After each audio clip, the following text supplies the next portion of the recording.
My name is Decho, and I've been very fortunate to have worked on this camp staff for about 27 years, on and off.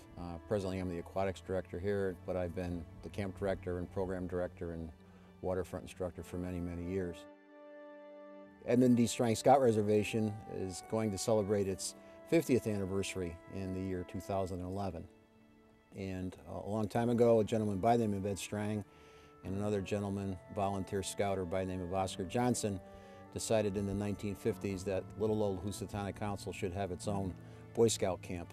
And against much opposition on the part of many of the executive board members of the council and the council executive himself, they decided to take it upon themselves to search the state of Connecticut for suitable property to open up a Boy Scout camp for the boys of the lower Naugatuck Valley. It took about 5 years, but in 1961, Oscar Johnson and Ed Strang located this place and purchased the property, and the slow process of developing it into a Boy Scout camp began. The camp itself, when I was a kid here, I started coming here in 1964, was nothing what it is now. The camp has grown considerably, and it's a great place for kids to spend the summer.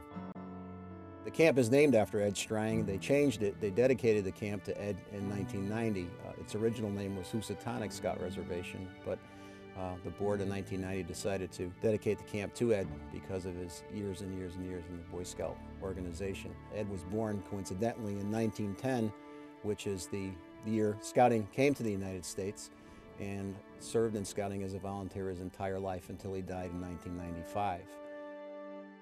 From my own perspective, growing up as a kid, I was never a Cub Scout, but my Uncle Lou, who's now deceased, and an Eagle Scout from my troop, Troop 3 Derby, I always grew up listening to my Uncle Lou talk about Ed Strang.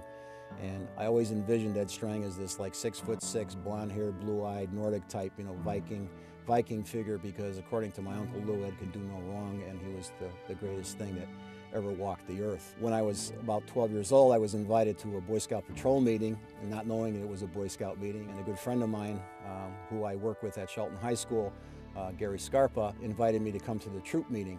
And when I asked him what troop we were joining, he told me it was Troop 3 Derby. So when I got home, I was all excited. I called my Uncle Lou, and I said, "Unc," I said, "I'm going to join Troop 3, and I'm going to finally meet Ed Strang." Well, my dad drove me to the meeting the next night, and I walked into the Second Congregational Church in Derby, and standing in front of me, I'm looking around. There were about 100 kids in the troop at that time, and I'm looking around, and I was just amazed at how many kids were there, and how many I knew, actually, and never knew they were in Scouts.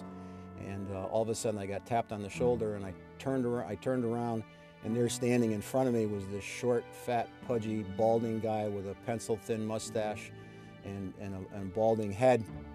And he said, "Hi, I'm Ed Strang." And my image of Ed Strang went right out the window. But he certainly wasn't a Viking, but in every way, he was a great guy.